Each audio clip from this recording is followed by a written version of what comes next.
Nous avons donc besoin de capter l'attention des autres pour obtenir cette récompense. Comme elle nous faisait du bien, nous aussi avons continué à faire ce que les autres attendaient de nous pour l'obtenir. Ayant peur d'être punis et peur de ne pas être récompensés, nous nous sommes mis à prétendre être qui nous n'étions pas, juste pour faire plaisir aux autres, juste pour paraître assez bien à leurs yeux. Nous nous efforcions de faire plaisir à papa et à maman. Nous voulions plaire au maître d'école, plaire à l'église. Alors, nous avons commencé à jouer des rôles. Nous prétendions être autres que nous n'étions par peur d'être rejetés. Cette peur est ensuite devenue celle de ne pas être comme il faut, assez bon. Au bout du compte, nous sommes devenus quelqu'un d'autre que nous-mêmes, des copies des croyances de maman, des croyances de papa, des croyances de la société et de la religion. Toutes nos tendances naturelles se sont perdues au cours de ce processus de domestication. Et lorsque nous étions assez âgés pour commencer à comprendre, nous avons appris le mot non. Les adultes disaient « ne fais pas ceci, ne fais pas cela ». Alors, nous nous rebellions et disions « non » pour défendre notre liberté. Nous voulions être nous-mêmes, mais nous étions trop petits et les adultes trop grands et trop forts. Au bout de quelque temps, nous avons commencé à vivre dans la peur, car nous savions que chaque fois que nous ferions quelque chose de faux, nous serions punis. La domestication est si forte qu'arrivé à un certain point de notre vie, nous n'avons plus besoin de personne pour nous domestiquer. Ni papa et maman, ni l'école, ni l'église. Nous sommes si bien dressés que nous devenons nos propres dresseurs. Nous sommes des animaux auto-domestiqués. Nous pouvons désormais nous domestiquer nous-mêmes selon le même système de croyances que l'on nous a inculqué, en utilisant le même processus de punition et de récompense. Nous nous punissons lorsque nous ne respectons pas les règles de notre système de croyances. Nous nous récompensons lorsque nous sommes un gentil garçon ou une gentille fille. Ce système de croyances est comme un livre de la loi qui dirige notre esprit. Tout ce qui se trouve dans ce livre de la loi est notre vérité, sans l'ombre d'un doute. Tous nos jugements se fondent sur lui, même s'ils vont à l'encontre de notre nature intérieure. Même des lois morales telles que les 10 commandements sont inscrites dans notre psychisme au cours du processus de domestication. Un par un, tous les accords que nous concluons s'ajoutent au livre de la loi, puis dirigent notre vie. Une part de notre esprit juge toute chose et chacun, y compris le temps, le chien, le chat, tout. Ce juge intérieur utilise tout ce qu'il y a dans le livre de la loi pour juger tout ce que nous faisons et ne faisons pas, tout ce que nous pensons et ne pensons pas, tout ce que nous ressentons et ne ressentons pas. Tout est soumis à la tyrannie de ce juge. Chaque fois que nous faisons quelque chose de contraire au livre de la loi, le juge nous déclare coupables. Nous devons être punis et avoir honte. Cela se produit plusieurs fois par jour, jour après jour, durant toutes les années de notre vie. Une autre part de nous-mêmes reçoit ces jugements. On l'appelle la victime. La victime subit la réprimande, la culpabilité et la honte. C'est cette partie de nous qui dit « Pauvre de moi, je ne suis pas assez bon, je ne suis pas assez intelligent, je ne suis pas assez beau, je ne suis pas assez, je ne mérite pas d'amour, pauvre de moi. » Le juge est d'accord et dit « Oui, tu n'es pas assez bon. » Et tout cela découle d'un système de croyances auquel nous n'avons jamais choisi de croire. Ces croyances sont d'ailleurs si fortes que même des années plus tard, lorsqu'on découvre de nouveaux concepts et qu'on essaye de prendre ses propres décisions, on réalise qu'elles contrôlent toujours notre vie. Tout ce qui va à l'encontre du livre de la loi vous fait ressentir une drôle de sensation dans le plexus solaire que l'on appelle la peur. Contrevenir aux règles de ce livre rouvre vos plaies et votre réaction est de produire du poison émotionnel, puisque tout ce qu'il y a dedans doit être vrai. Tout ce qui remet en question vos croyances provoque un sentiment d'insécurité, même si le livre de la loi est faux. Il vous donne un sentiment de sécurité. Voilà pourquoi il faut beaucoup de courage pour remettre en question ses propres croyances. Car même si on ne les a pas choisies, il est néanmoins vrai qu'on leur a donné notre accord. Celui-ci est si fort que même en comprenant, dans le principe, que ces croyances ne sont pas vraies, à chaque enfreinte aux règles, on subit quand même la critique, la culpabilité et la honte. Tout comme le gouvernement possède un livre de loi qui contrôle le rêve de la société, notre système de croyance est le livre de loi qui dirige notre rêve personnel. Toutes ces lois existent dans notre tête, nous les croyons, et notre juge intérieur fonde tout ce qu'il dit sur elles. Le juge décrète, et la victime subit la culpabilité et la punition. Mais qui dit que la justice est présente dans ce rêve? La vraie justice consiste à ne payer qu'une seule fois pour chaque erreur. La vraie injustice consiste à payer plus d'une fois pour chacune. Combien de fois paie-t-on pour une seule erreur? Réponse: des milliers.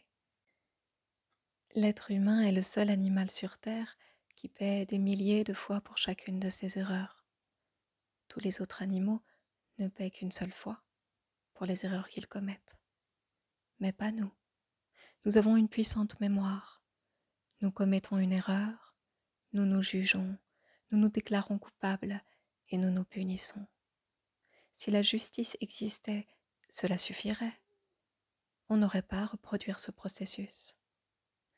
Mais chaque fois que nous y repensons, nous nous jugeons à nouveau, puis encore une fois, et ainsi de suite. Si nous avons un mari ou une femme, il ou elle nous rappelle aussi notre erreur, afin que nous puissions de nouveau nous juger, de nouveau nous punir, et de nouveau nous déclarer coupables. Est-ce juste? Combien de fois fait-on payer la même erreur à son conjoint, à ses enfants ou à ses parents? À chaque fois que nous nous en souvenons, nous les jugeons à nouveau, on leur transmet tout le poison émotionnel que nous fait ressentir cette injustice, puis nous les faisons à nouveau payer pour leur erreur. Est-ce là de la justice? Le juge a tort, parce que le système de croyance, le livre de la loi, est faux. Le rêve tout entier se fonde sur une loi fausse. 95% des croyances que nous avons gravées dans notre mémoire ne sont que des mensonges, et nous souffrons de croire ces mensonges. Dans le rêve de la planète, il semble normal que les humains souffrent, qu'ils vivent dans la peur et provoquent des drames émotionnels. Ce rêve n'est pas agréable, C'est un rêve de violence, de peur, de guerre, un rêve d'injustice. Quant au rêve personnel des humains, même s'il présente quelques variations, de manière générale, ce sont des cauchemars. Si l'on regarde la société humaine, on constate que la raison pour laquelle il est si difficile d'y vivre est qu'elle est régie par la peur. Aux quatre coins de la planète, on voit de la souffrance humaine, de la colère, un esprit de revanche, des toxicomanies, de la violence dans la rue et une incroyable injustice. Présente à des niveaux différents dans chaque pays, la peur contrôle tout le rêve de la planète. Si l'on compare le rêve de la société humaine avec la description de l'enfer que les religions du monde entier ont promulguée, on constate que les deux sont identiques. Les religions disent que l'enfer est un lieu de punition, de peur, de douleur et de souffrance, un lieu où le feu vous brûle. Le feu résulte des émotions nées de la peur. Chaque fois que l'on ressent de la colère, de la jalousie, de l'envie ou de la haine, on sent un feu qui brûle en soi. On vit dans un rêve d'enfer. Si vous considérez l'enfer comme un état d'esprit, alors il est présent partout autour de nous. Certains disent que si nous ne faisons pas ce qu'il nous commande de faire, nous irons en enfer. Pas de chance, nous y sommes déjà, et ces personnes aussi. Aucun être humain ne peut condamner un autre à l'enfer, parce que nous y sommes tous déjà. Les autres peuvent nous plonger dans un enfer plus profond, c'est vrai, mais seulement si nous y consentons.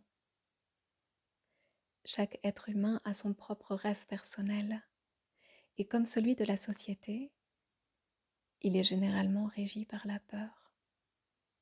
On apprend à rêver l'enfer dans sa propre existence, dans son rêve personnel. Les mêmes peurs se manifestent de façon différente chez chacun, mais nous ressentons tous de la colère, de la jalousie, de la haine, de l'envie et d'autres émotions négatives. Notre rêve personnel peut aussi devenir un cauchemar perpétuel dans lequel nous souffrons et vivons dans un état de peur permanent. Mais il n'est pas indispensable de faire des cauchemars. Il est possible d'avoir de beaux rêves. Toute l'humanité est à la recherche de la vérité, de la justice et de la beauté. Nous sommes constamment en quête de vérité parce que nous ne croyons qu'aux mensonges gravés dans notre esprit. Nous recherchons la justice parce qu'il n'y en a pas dans notre système de croyances. Nous recherchons la beauté parce que, peu importe le degré de beauté d'une personne, nous ne croyons pas qu'elle soit belle. Nous ne cessons de chercher et chercher, alors que tout est déjà en nous. Il n'y a aucune vérité à trouver. Où que nous nous regardions, tout ce que nous voyons est la vérité. Mais les accords que nous avons conclus et les croyances que nous entretenons nous privent Dieu pour voir. Nous ne voyons pas la vérité parce que nous sommes aveugles en raison des fausses croyances encombrant notre esprit. Nous avons besoin d'avoir raison et de donner tort aux autres. Nous avons confiance en nos croyances et celles-ci nous condamnent à souffrir. C'est comme si vous viviez au beau milieu d'un brouillard, ne vous permettant pas de voir plus loin que le bout de votre nez. Un brouillard qui n'est même pas réel, qui n'est qu'un rêve, votre rêve de vie personnelle. Ce que vous croyez, tous les concepts concernant qui vous êtes, tous les accords que vous avez passés avec autrui, avec vous-même et même avec Dieu. Votre esprit tout entier est un brouillard que les Toltèques appellent un mitote, prononcé mitoté. Votre esprit est un rêve dans lequel des millions de personnes parlent en même temps et personne ne comprend personne. Telle est la condition de l'esprit humain, un grand mitoté, à cause duquel il vous est impossible de voir qui vous êtes vraiment. En Inde, on appelle ça le mitoté maya, ce qui signifie illusion. C'est l'idée que se fait la personnalité du « je suis ». Tout ce que vous croyez à propos de vous-même et du monde, tous les concepts et les programmes que vous avez en tête, tout cela est le mitoté. Nous ne pouvons voir qui nous sommes vraiment, ni même que nous ne sommes pas libres. C'est pour cela que les humains résistent à la vie. Être vivant est leur plus grande peur. Ce n'est pas la mort, mais le risque d'être vivant et d'exprimer qui l'on est vraiment qui suscite la peur la plus importante. Être simplement soi-même, voilà ce que l'on redoute le plus. Nous avons appris à vivre en nous efforçant de satisfaire les besoins d'autrui, à vivre en fonction du point de vue des autres, de peur de ne pas être accepté et de ne pas être assez bien à leurs yeux. Au cours du processus de domestication, on élabore une image de ce qu'est la perfection, afin d'essayer d'être toujours comme il faut. On crée une image de ce que l'on devrait être pour être accepté par tout le monde. En particulier, nous nous efforçons de plaire à ceux qui nous aiment et que nous aimons, comme papa et maman, nos grands frères et sœurs, le prêtre et nos professeurs. En essayant d'être comme il faut à leurs yeux, on construit cette image de perfection à laquelle il est impossible de se conformer. Nous avons créé cette image, mais elle n'est pas réelle. Nous ne serons donc jamais parfaits, de ce point de vue-là. Jamais. N'étant pas parfaits, nous nous rejetons. Le degré de rejet de soi dépend de l'efficacité avec laquelle les adultes ont réussi à détruire notre intégrité. En effet, une fois le processus de domestication achevé, il ne s'agit plus d'être comme il faut aux yeux des autres. Désormais, nous ne sommes pas comme il faut pour nous-mêmes, faute de correspondre à notre propre idée de la perfection. Nous sommes incapables de nous pardonner, de ne pas être tels que nous le souhaitons, ou plutôt tels que nous croyons devoir être. Nous ne nous pardonnons pas de n'être pas parfaits. Nous savons que nous ne sommes pas comme nous croyons devoir être. Aussi, nous sentons-nous faux, frustrés, malhonnêtes. Nous essayons de nous dissimuler en prétendant être qui nous ne sommes pas.